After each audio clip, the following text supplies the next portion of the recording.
திருக்குறள் முதலாம் அதிகாரம் 6ஆம் குறளுக்கான ஆழமான கதை. அடக்கம், பேசும் மௌனம். பண்டைய காலம். ஒரு அரசவையில் வாசுதேவன் என்ற முதிய ஞானி வாழ்ந்து வந்தார். அவர் பதவியில்லாதவர், செல்வமில்லாதவர். ஆனால் அரசன் முதல் அமைச்சர்கள் வரை அவரது மௌனத்திற்கே மதிப்பு கொடுத்தனர். ஒருநாள் அரசன் கேட்டான், அரசா, மக்களை ஆள வாழ் வேண்டும், அறிவை ஆள வார்த்தை வேண்டும். ஆனால் நீ எதையும் பேசுவதில்லை. உன்னை ஞானி என ஏன் சொல்கிறார்கள்? வாசுதேவன் மெதுவாக புன்னகைத்தார். அவர் சொன்னார், அரசா, மனிதனை வீழ்த்துவது பகைவரல்ல, அவன் புலன்கள்தான்.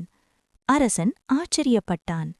வாசுதேவன் தொடர்ந்தார், கண் விரும்பியது ஆசை, காது கேட்டது பொய், நாக்கு சொன்னது அகந்தை, மனம் நினைத்தது சுயநலம், உடல் நாடியது இன்பம்.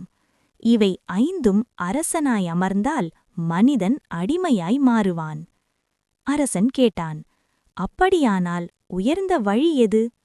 வாசுதேவன் பதிலளித்தார், 5ஐயும் வென்றவன் எதையும் இழக்கமாட்டான். அவன் பொய் சொல்லத் தேவையில்லை. அவன் ஒழுக்கம் அவனே நடக்கும் பாதையாக மாறும். அந்த நாள் முதல் அரசன் சட்டங்களை மாற்றவில்லை, அவன் தன்னை மாற்றத் தொடங்கினான். குறள் சொல்லும் ஆழ்ந்த கருத்து.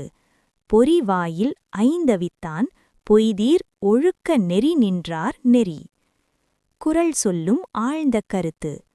இது ஒரு ஒழுக்க அறிவுரை அல்ல, இது ஒரு ஆளுமை தத்துவம். பொய்யின் வேறு புலன்களின் அவசரம், ஒழுக்கத்தின் வேறு புலன்களின் அடக்கம். உலகை மாற்ற நினைப்பவன் முதலில் தன் புலன்களை வெல்ல வேண்டும். அதுவே எல்லா தர்மங்களுக்கும் தொடக்கப் புள்ளி.